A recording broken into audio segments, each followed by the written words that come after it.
जिंदाबाद जिंदाबाद जिंदाबाद जिंदाबाद। पुलिस वाला कोर्ट जाकर जेल में डाल दिया, उसके पास क्या सबूत है? हमने हत्या करवाया, हमने वहां पर भीड़ को भड़काया, कोई सबूत है पुलिस के पास? हम लोग को ये बोल के मारा जाएगा कि तुम लोग नेतागिरी करना आता और उसमें कौन? प्रशासन।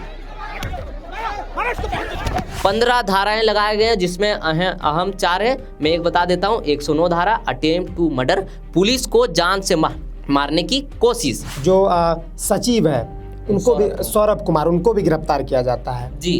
अब अटेम्प्ट टू मर्डर के आधार पर आपके ऊपर भी धाराएं लगी है जी, तो पुलिस आपको भी तलाश कर रही होगी। 6 तारीख की ही रात को हम पर एफआईआर हो चुका है, ये बोल के कि हमने सदर हॉस्पिटल से डेड बॉडी को निकलवाया, हमने हिंसा करवाया, हमने लड़ाई फैलाया। तो ये जनता जागरूकता संघ क्या है? ये जनता जागरूकता संघ एक ऐसा संगठन है जो लोगों के हित की बात करता है। लोग जानते हैं कि हम क्या कार्य करते हैं। जैसे 2500 घूस लिया जा रहा था सदर हॉस्पिटल में बर्थ सर्टिफिकेट के नाम पर, तो हम लोगों ने रंगे हाथ पकड़ा। पुलिस उन पर लाठीचार्ज करती है, फिर वो लोग पथराव कर देते हैं पुलिस पर। तब तक हम पुलिस के साथ थे, हम वीडियो अपना बना रहे थे कि देखिए यहाँ पे लोग बहुत ही गलत कर रहे हैं, यहाँ पे हिंसा को भड़काया जा रहा है। उसी बीच पुलिस हम पर भी लाठीचार्ज करती है। मैं मर भी गया ना तो जिला प्रशासन दोषी है, मैं कहीं भी मेरे साथ कुछ भी हुआ तो जिला प्रशासन इसके लिए आरोपी है। मीसू मंडल जो गिरिडीह निवासी है और जनता जागरूकता संघ के अध्यक्ष भी है। फिलहाल मीसू मंडल जो है वो जेल में बंद है। आपको पता है कि गिरिडीह में बीते 5 मई को शाम 8 बजे जो है एक मजदूर की मौत कहे या ग्रामीण उसको हत्या बता रही है और उनकी हत्या हो जाती है, जिनके बाद ग्रामीणों में भारी आक्रोश जो है वो व्याप्त होता है, जिनके पश्चात जो है सदर अस्पताल ले जाया जाता है उस मजदूर की बॉडी को पोस्टमार्टम के लिए। लेकिन सदर अस्पताल में 12 घंटा बीत जाने के बाद भी जो है उनका पोस्टमार्टम नहीं हो पाता है, जिनके बाद उनके परिजन जो है उनको लेकर सीधे वो घर आते हैं और इस दौरान उनके मुआवजे की मांग को लेकर जो है उनके परिजन और वहाँ के कुछ स्थानीय लोग जो है वो सीसीएल कार्यालय पहुँचते हैं अपने मुआवजे की मांग को लेकर। लेकिन इस बीच जो है कुछ लोगों के द्वारा सीसीएल कार्यालय के ऊपर पथराव किया जाता है और ऐसे में भीड़ जो है वो उग्र हो जाती है, जिनके पश्चात वहाँ पर भारी संख्या में पुलिस बल भी आते हैं और पुलिस बल उनको समझाने की प्रयास जो है कर रही होती है। इस दौरान किसी अज्ञात व्यक्ति के द्वारा वहाँ पर पथराव किया जाता है और जो है भीड़ काफ़ी उग्र हो जाती है। पुलिस और जनता के बीच लगातार एक दूसरे के ऊपर पथराव हो जाती है, जिनके बाद पुलिस भी जो है वो जो लोग वहाँ पर मौजूद थे उनके ऊपर लाठीचार्ज करके जो है नियंत्रण करने में जुटी थी और भीड़ धीरे धीरे देखते ही देखते उग्र हो गई, स्थिति भयावह हो गई। और इस बीच वहाँ पर मौजूद कुछ लोग यानी जो जनता जागरूकता संघ के जो लोग हैं उनके ऊपर आरोप है कि भीड़ को उग्र किया गया, हिंसा को भड़काया गया और इन्हीं आरोपों के बीच मीसू मंडल जो गिरिडीह के निवासी है, बाकायदा जनता जागरूकता संघ के अध्यक्ष भी है, उनको पुलिस जो है गिरफ्तार कर ली है और फिलहाल अभी मीसू मंडल जेल में बंद है। हमारे साथ राकेश है, ये भी गिरिडीह के रहने वाले हैं और जनता जागरूकता संघ के उपाध्यक्ष है और इनको भी पुलिस कई दिनों से जो है वो ढूंढ रही है, पुलिस इनकी तलाश कर रही है। लेकिन राकेश जो है फिलहाल बाहर चल रहे हैं। हमारे साथ बातचीत करने के लिए राकेश है, हम राकेश से पूरा मामला समझते हैं कि दरअसल 5 मई को बीती रात क्या हुआ था, मजदूर की मौत कैसे हुई, परिजनों को क्या मांग है और मीसू मंडल को पुलिस किस आधार पर जेल लेकर गई है। राकेश आप ये बताएं कि पहले ये बताएं कि घटना क्या है, मतलब किन वजहों से मीसू को जेल लेकर गया? देखिए मैं पूरा आपको डिटेल में घटना बता देता हूँ। लगभग 5 मई को रात के 8 बजे एक मजदूर की हत्या कर दी जाती है। वहाँ के लोगों का कहना है कि उस मजदूर की हत्या वहाँ के सीसीएल के मैनेजर लोग ने किया है। उसके बाद उस रात को क्या होता है मुझे तो नहीं पता, लेकिन मुझे इतना पता है कि 9 बजे रात को उसकी डेड बॉडी को सदर अस्पताल लाया जाता है। उसके बाद 12 घंटा बीत जाता है, जिला प्रशासन कोई भी सुनवाई नहीं करता है, ना मृतक के परिवार वालों से बात करता है, ना मुआवजा की बात करता है, जिसके कारण 12 घंटा बीत जाता है। उसी के कारण मृतक के परिवार वाले लोग गुस्सा हो जाते हैं और डेड बॉडी को लेकर सीसीएल क्षेत्र चल देते हैं। लेकिन उसके पहले लगभग सुबह के 8 बजे हमें कॉल आता है वहाँ के लोगों से कि ऐसा ऐसा मामला है। तो हम 5 मई को क्या हुआ वो हमें भी नहीं पता था। 6 मई को जब हम सदर हॉस्पिटल पहुँचे जैसे ही एंटर किए, मीशू पहले से वहाँ पे पहुँचा था, वो डेड बॉडी को देखा और हम एंटर किए, तैसे ही मृतक के परिवार वाले लोग स्ट्रेचर में डेड बॉडी को लिए सीसीएल क्षेत्र लगभग 8 किलोमीटर सदर हॉस्पिटल से ले गए घसीटते घसीटते। और मैं पूरा रास्ता बयान ले रहा था लोगों से, मृतक के परिवार वालों से, कि क्या है पूरा मामला, क्या हुआ है।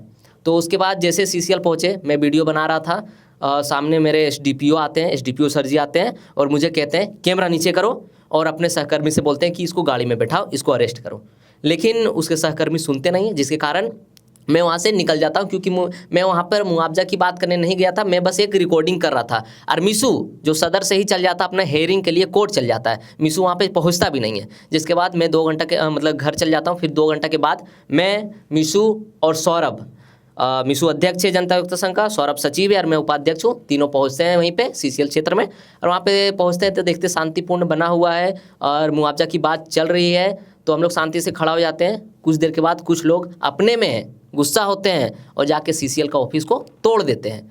मेरे मना करने के बाद हम सब ने मना किया कि भाई जब मुआवजा का बात हो रहा है तो क्यों करना, क्यों हल्ला उल्ला करना, शांति से अपना मुआवजा लो और जाओ, जो भी होगा आगे कार्रवाई होगा, जो मारा होगा वो पकड़ा जाएगा। लेकिन इसी बीच वो लोग तोड़ते हैं, पुलिस उन पर लाठीचार्ज करती है, फिर वो लोग पथराव कर देते हैं पुलिस पर।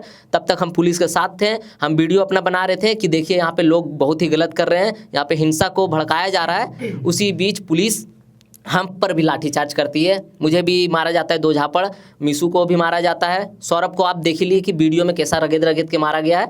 उसके बाद हम लोग वहाँ से चल जाते हैं घर, क्योंकि हमें 5 किलोमीटर जंगल में भी दौड़ाया गया है। उसके बाद हम वहाँ से घर चल जाते हैं। अगला दिन लगभग 7 तारीख को हमें पता चलता है कि 6 तारीख की ही रात को हम पर एफआईआर हो चुका है, ये बोल के कि हमने सदर हॉस्पिटल से डेड बॉडी को निकलवाया, हमने हिंसा करवाया, हमने लड़ाई फैलाया। और उसके बाद उसी 6 तारीख को ही हमें एक और बात पता चलता है कि एसडीएम द्वारा साइबर डीएसपी आबिद खान को कहा गया है कि इन लोग का Instagram ID, Facebook ID, WhatsApp सब बंद करो। तो हम उस पर एक वीडियो भी बना देते हैं, जिसके बाद हमारा आईडी तो बैन नहीं होता, लेकिन हम पर एफआईआर हो जाता है। 15 धाराएं लगाए गए हैं, जिसमें अहम 4 है। मैं एक बता देता हूँ, 109 धारा अटेम्प्ट टू मर्डर, पुलिस को जान से मारने की कोशिश, ऐसा कहा जाता है। मतलब अब आपके ऊपर पुलिस को जान से मारने की कोशिश की धारा भी लगी है। हाँ जी हाँ। उसके बाद हम लोगों इधर उधर रहते हैं, सोचते हैं कि हम लोगों ने गलत नहीं किया तो हमें क्यों उठाएंगे, न्यायपालिका है। उसके बाद मीशू को उठा लिया जाता है 15 मई को। पुलिस वाले उसके घर को पूरा घेर लेते, चारों पट्टी से उसको उठा लेते। फिर 22 मई को यानी कि कल ही सौरभ को भी उठा लिया जाता है। उसके बाद मैं बचा बस लास्ट। राकेश, मीशू को किस आधार पर पुलिस गिरफ्तार करती है, उनको किस आधार पर उनको दोषी ठहराती है? उनको इसी आधार पर कि ये अपना जनता जागरूकता संघ के सभी सदस्यों को लेकर यहाँ पे हुड़दंग करने आते हैं, यहाँ पे लड़ाई यही लोग करवाएं, पुलिस पर पथराव यही लोग करवाए हैं। तो आप लोग लड़ाई किए थे, हुड़दंग मचाए थे वहाँ? आप पूरा कैमरा चेक कर लीजिए, आपको कहीं भी मिल जाएगा। तो सौरभ की माँ ने कही है कि अगर मेरा सौरभ निर्दोष है तो उसको छोड़ दिया जाए, अगर गलत काम किया है तो इसको 10 साल आप जेल में रखिए। सौरभ की मम्मी ने ये बात कही है अपने बयान में जी कि अगर सौरभ निर्दोष है तो उनको रिहा कर दिया जाए, अगर निर्दोष नहीं है, सौरभ दोषी पाया जाता है तो उनको आप चाहे तो 10 साल तक जेल में रख सकते हैं। तो ये जनता जागरूकता संघ क्या है? ये जनता जागरूकता संघ एक ऐसा संगठन है जो लोगों के हित की बात करता है। लोग जानते हैं कि हम क्या कार्य करते हैं। जैसे 2500 घूस लिया जा रहा था सदर हॉस्पिटल में बर्थ सर्टिफिकेट के नाम पर, तो हम लोगों ने रंगे हाथ पकड़ा। आज वो 2 जो थे ले रहे थे घूस, उसको सस्पेंड किया गया है। हम लोगों ने पुलिस की गाड़ी को डायरेक्ट रोक के कहा है कि पुलिस प्रशासन अपनी गाड़ी में नंबर प्लेट क्यों नहीं लगाते हैं।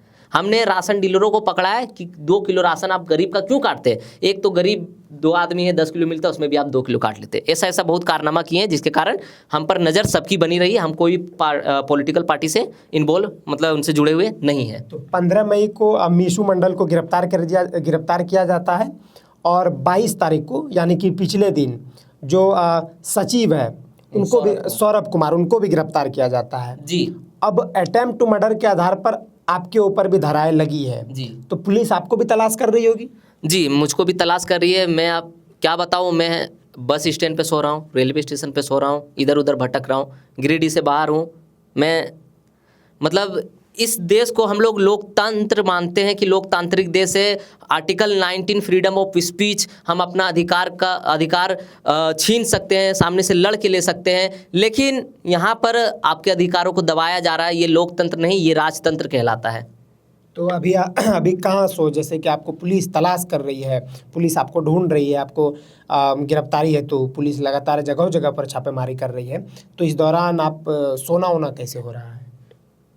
ये मैं बताऊंगा तो थोड़ा सा इमोशनल है, आप लोग सुनिएगा तो कहीं ना कहीं थोड़ा सा दुख होगा कि एक जो जनता का मदद करता था, जनता के लिए 24 घंटा खड़ा रहता था, कुछ भी होता था, हम 12 बजे रात को भी, और बहुत को मुआवजा भी दिलवाए हैं हम लोग 22 लाख 23 लाख, लेकिन आज हमें ही बस स्टैंड रेलवे स्टेशन इधर उधर भटकना पड़ रहा है, क्योंकि जो हम लोगों ने सोचा था कि समाज का भला करेंगे, क्योंकि आपको भी पता है कि आज ब्लॉक लेवल में, आज हर एक लेवल में घुसखोरी चल रहा है, करप्शन चल रहा है, जो अधिकारी रहते हैं उनको 50 100 200 2000 चाय पानी के नाम पर दीजिएगा तब आपका काम होगा। उसी को हम लोग ख़त्म करने के लिए जनता जागरूकता संघ बनाए थे, लेकिन ये लोग हमें छोड़ नहीं रहे हैं। ये लोग ज़बरदस्ती हम पर हावी हो रहे हैं कि ये लोग को हटाओ, वरना ये लोग, किसी को लग रहा है कि हम लोग राजनीति में आने वास्ते ऐसा कर रहे हैं, लेकिन अगर राजनीति में आने के लिए हम लोग ऐसा करते हैं तो हम लोग किसी पार्टी में मिल जाते हैं। हम लोग निर्दलीय होकर समाज का सेवा कर रहे हैं। हम लोग किसके, आज है ना एक है ना बच्ची का अभी लाश मिला है 2 दिन पहले ही, तो उस बच्ची का परिजन लोग हम लोगों को कॉल किए हैं। वो कहे कि राकेश जी देखिए ना, 2 दिन पहले हम लापता का सूचना दिए थाना प्रभारी को, टाउन थाना में, और 2 दिन बाद देखिए मेरा बच्ची का लाश मिल रहा है पुल के नीचे। तो कहाँ है प्रशासन? वो ढूंढ नहीं पाई यार, बच्ची का लाश मिल रहा है नीचे, पुल के नीचे। बताइए, उनको अधिकार, मतलब उनको इंसाफ दिलाने का छोड़कर जो सही काम कर रहा है उनको जेल में डालने का काम कर रही है ये जिला प्रशासन। और मैं क्या बोलूँ इस पर, जिला प्रशासन जो है वो एक तरफ से हमारे जितने भी सौरभ के साथी लोग हैं उनको भी रगत के मारी, हमारे जनता जागरूकता संघ के एक साथी को एक झापड़ भी मारी और हमारा 2 गाड़ी जब्त भी कर लिया गया है। हम बस पोस्टर लगा रहे थे कि सही का साथ दो। हमने मिसू मंडल का पोस्टर पूरे गिरिडीह में लगाया है, क्योंकि और आप जितना भी वीडियो देखिएगा मिसू मंडल का भी, सब में देखिएगा कि पॉजिटिव कमेंट आया कि मिसू मंडल जैसा लड़का आज तक इस देश में नहीं हुआ, जो सही जो गलत है उसके खिलाफ एकदम खुले दिल से बोलता है, किसी से नहीं डरता है। कोई भी अधिकारी, डीसीओ, एसपीओ, मंत्री हो, किसी से नहीं डरते, डायरेक्ट बोलते हैं। इसी का भरपाना आज हमें भरना पड़ रहा है, आज हम जेल में हैं, आज हमारे पास पैसा नहीं है, इधर उधर हम लोग भटक रहे हैं। जैसे कि हम लोग अभी है ना, जहाँ अब पुलिस हमें ढूंढ रही है, हम लोग रास्ता में सो रहे हैं। गिरिडीह में हम लोग नहीं है, लेकिन मैं बता नहीं सकता, हम लोग रास्ता में सो रहे हैं, बस स्टैंड में सो रहे हैं, रेलवे स्टेशन में सो रहे हैं, मतलब मैं कहाँ कहाँ क्या क्या करना पड़ रहा है मैं आपको बता नहीं सकता। आज पुलिस हमारे पीछे पड़ चुकी है। और हाँ, इस वीडियो को मैं, आप लोग देख रहे हो तो मैं बस इतना ही बोलना चाहूँगा कि ये मेरा लास्ट वीडियो है। इसके बाद जब बेल होगा शायद, उसके बाद क्या होगा मुझे पता नहीं, लेकिन इसके बाद अगर मैं मर भी गया ना तो जिला प्रशासन दोषी है। मैं कहीं भी मेरे साथ कुछ भी हुआ तो जिला प्रशासन इसके लिए आरोपी है। काहे के लिए? बेबुनियादी केस हम पर लगा दिया गया है। हमने क्या किया? हमको एक आम आदमी को कोर्ट में, अगर आप किसी के खिलाफ जाते हो कि ये गलत है तो आपको पहले सबूत दिखाना पड़ेगा कि वो गलत है कि नहीं है। लेकिन एक पुलिस वाला कोर्ट जाकर जेल में डाल दिया, उसके पास क्या सबूत है? हमने हत्या करवाया, हमने वहाँ पर भीड़ को भड़काया, कोई सबूत है पुलिस के पास? एक भी सबूत नहीं है, आज जेल में डाल दिया गया।